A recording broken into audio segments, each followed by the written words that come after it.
President Trump's mega bill is now in the hands of the House of Representatives, and almost immediately there are signs that things are about to potentially get quite bumpy. The president's signature piece of legislation includes tax and Medicaid cuts. It barely passed the Senate, but ultimately did after a tie-breaking vote from the Vice President, J.D. Vance, and praise that we heard from President Trump as he flew back to Washington on Air Force One today. This bill has something for everybody by doing it this way. So we're happy with the result. It remains to be seen if certain House Republicans are also happy with the result. While President Trump directed them to, quote, stay united, have fun, and vote yay, Speaker Mike Johnson can only afford for 3 of them to vote nay. And right now we are hearing from several House Republicans who say they have serious reservations. So this whole thing is, I don't know what to call it. It's a show. My colleagues in the Senate failed us. My colleagues in the Senate failed us. I think the founders and the 56 signers of the Declaration of Independence would be astounded that we're adding debt to our children and grandchildren who are defenseless. Now, those are House Republicans, but we're even hearing from some Senate Republicans who voted yes on this bill that still want more changes to be made.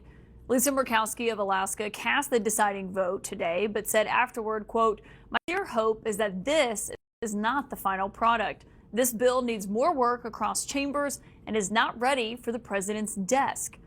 When she was asked by NBC News' Ryan Nobles about criticism from her fellow Republican Rand Paul, just watch how long Senator Murkowski paused for. Senator Paul said that that your vote was a bailout for Alaska at the expense of the rest of the country. Oh my God. That's what Senator Paul said. My question was easy. Senator, we've got the... I didn't say it, ma'am. I'm just asking for your response. My response is I have an obligation to the people of the state of Alaska. Do I like this bill? No. Despite what we heard from Senator Murkowski about more changes to this bill, the White House doesn't want that. They don't want to see any more changes to what the Senate passed, and they are instead urging House Republicans to get this bill to the president's desk ASAP, according to what the president's budget chief told me this afternoon. On the bill that just passed the Senate, does the White House want the House to make any changes to it, or do you guys want them to pass it as is? We need to pass this bill. We need to get it to the president's desk. So no changes from the House? We need to pass this bill and get it to the president's desk, and we're on a limited time frame. You worked closely with Elon Musk on Doge. I mean, what do you say to his concerns and his complaints about this is not being fiscally conservative, what people in your party have run on for years? I think it's wrong. I think, we continue to educate folks on the extent to which the perceptions of this bill on the fiscal side are coming from watchdogs that are policy agnostic and don't support tax relief. I want to get straight to CNN's Sunlen Serfati, who is live on Capitol Hill for us tonight, where we are watching closely to see what Republicans there are saying. And Sunlen, obviously, you heard the White House kind of arguing this, saying that maybe they feel that they need to be educated and that they are looking at outside estimates that the White House disagrees with. What are you hearing on Capitol Hill tonight? Well, Caitlin, certainly tomorrow is going to be a critical day up here on Capitol Hill in the House. The House and House leaders have made it very clear that they intend to move toward a final vote on this bill, this very important bill that the president wants to see moved through very swiftly. But how that happens, when that happens, and if that happens is very much an open question at this hour. Now, the first thing to look for in the morning is potentially them to move towards, if they feel like they are in a good spot, towards a key procedural vote. Now, this is essentially a vote on the rule of the bill, essentially to advance the bill on the House floor. That is where we could get an early indication in the morning which way this is headed, and if those conservatives who are still worried about the bill and expressing a lot of disagreement with the bill at this hour tonight, if they will stand in the way of the bill going forward and advancing on the House floor. And we have heard floor this evening on Capitol Hill. A lot of frustration about the bill, a lot of frustration about the House just in essence taking the Senate changes, especially the deeper cuts to Medicaid that many House conservatives are worried about. They, in essence, want to amend the bill, make another House version, and then send it back to the Senate. That is something that House leadership at this moment want to avoid. They want to avoid, in essence, this legislative ping pong where it goes from the House to the Senate and back again. So right now it is an open question what happens on the floor of the House tomorrow when they convene. And Caitlin, Speaker Johnson, as he was leaving the House tonight, acknowledged that there are a lot of factors in play, not only all this worry about what's in the bill, if they will have enough votes, they can only lose 3 members, but also the key factor of getting members back here in Washington. There are major weather delays. They are worried about each and every member as they show up. Caitlin? Yeah, a lot of flight delays coming in. Salman Sarfati, thank you for that. 2 lawmakers who have made it to Washington are here with me tonight. Republican Congressman Tim Burchett of Tennessee and Democratic Congressman Richie Torres of New York. Congratulations on not having flight delays. Congressman, what are you going to do? Are you going to vote yes on the bill as it stands tonight, or do you have reservations like some of your colleagues over in the House? Of course I have reservations. It's a huge piece of legislation. Dismal polling, multiple warnings of an electoral wipeout, and a primary threat from the world's richest man. Well, none of that deterred Senate Republicans from passing Donald Trump's mega bill. In the end, the Senate voted 50-50 to pass the bill. J.D. Vance breaking the tie, 3 Republican senators voting no, and now the bill heads back to the House, where Republicans on both ends of the spectrum have major issues with it. Now, a reminder, the bill guts Medicaid to the tune of $1 trillion, kicks 11.8 million people off their health insurance. Also, the tax cuts can be extended for some of the richest Americans. Not to mention, it turbocharges funding for Trump's mass deportations. It also threatens the fiscal future of this country. The New York Times reporting that the deficits that this bill generates, quote, could begin a seismic shift in the nation's fiscal trajectory and raise the risk of a debt crisis. Those are just some of the reasons both the far-right House Freedom Caucus and moderate blue state Republicans have reservations about the bill, which, by the way, no longer has the Trump branding of the, quote, one big, beautiful bill. Democrats managed to strike that name out during votes this morning. There's also the polling on the legislation. As we reported yesterday, just 29% support the bill in one poll. Even a poll from Donald Trump's favorite network, Fox News, puts approval at 38%. Also puts Republicans between a rock and a hard place between Donald Trump and Elon Musk, Trump's one-time political benefactor. The feud between the two erupting in the last 2 days, with Musk threatening to use his billions to fund a primary challenge to any Republican who votes for the bill. When all is said and done, that would mean that the vast majority of the House and Senate GOP will have crossed Elon Musk's red line.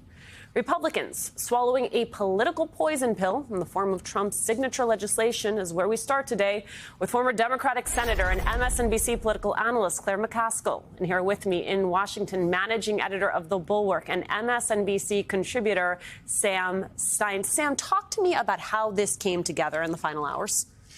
It's kind of remarkable, honestly. We had a incredibly rushed process with a totally arbitrary deadline. In which people were basically adding billions of dollars, taking billions of dollars, crossing out provisions, amending provisions, making changes up into the last moment. And Senate Republican leadership had 4 holdouts, Rand Paul, Susan Collins, Tom Tillis, and Lisa Murkowski. Rand Paul would have moved if they had scrapped the debt ceiling raise in the bill. That was not going to happen because they didn't want to do that because Trump doesn't want to do that.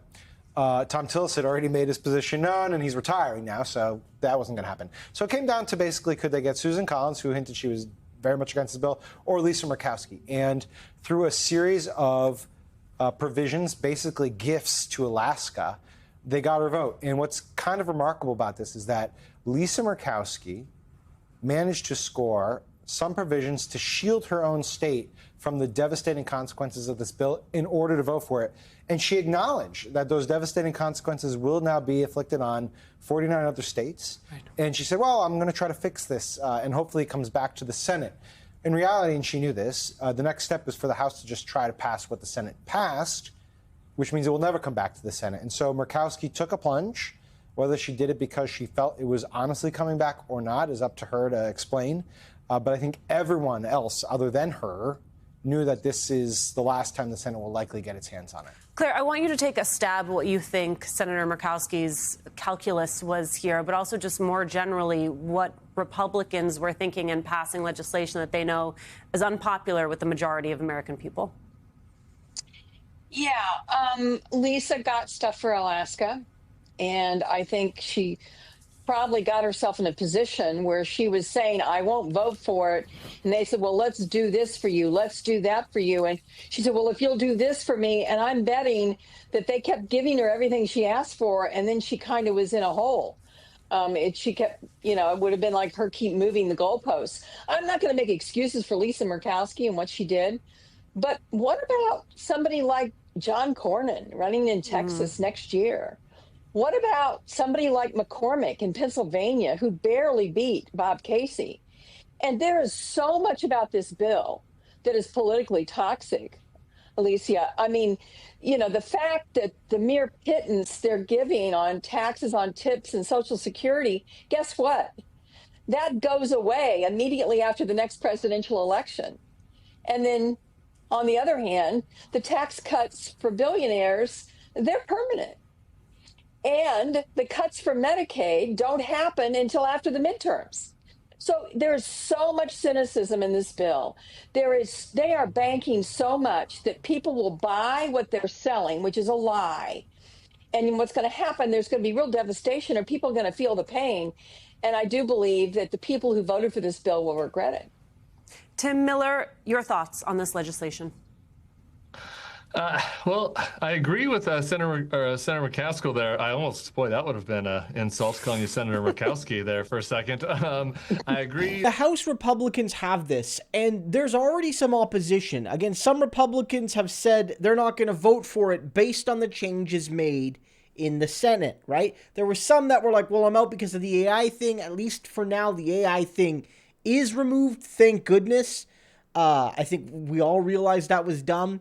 But a lot of them are saying that now, there's been provisions that have made the cuts weaker, and now that makes them like that. Now the debt is even higher because of the Senate changes. Now they're out, and the people who see the harsher cuts made in other areas are like, I could barely sell this unpopular garbage bill in my moderate district before.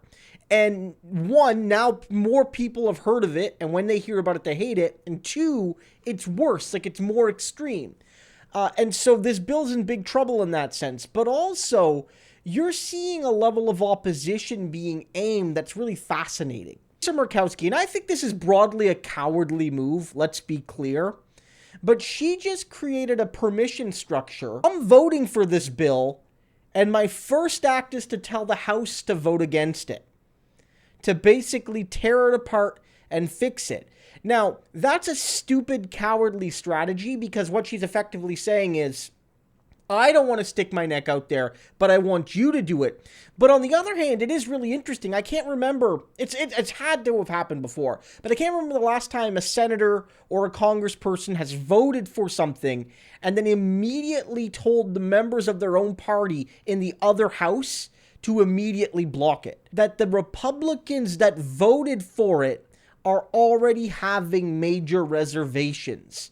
I need you to do a couple things. One, tell everybody about how terrible this bill is. The data shows when they know about it, they hate it. And two, call your congressperson, especially if you're in a swing district. Let them know their careers are on the line.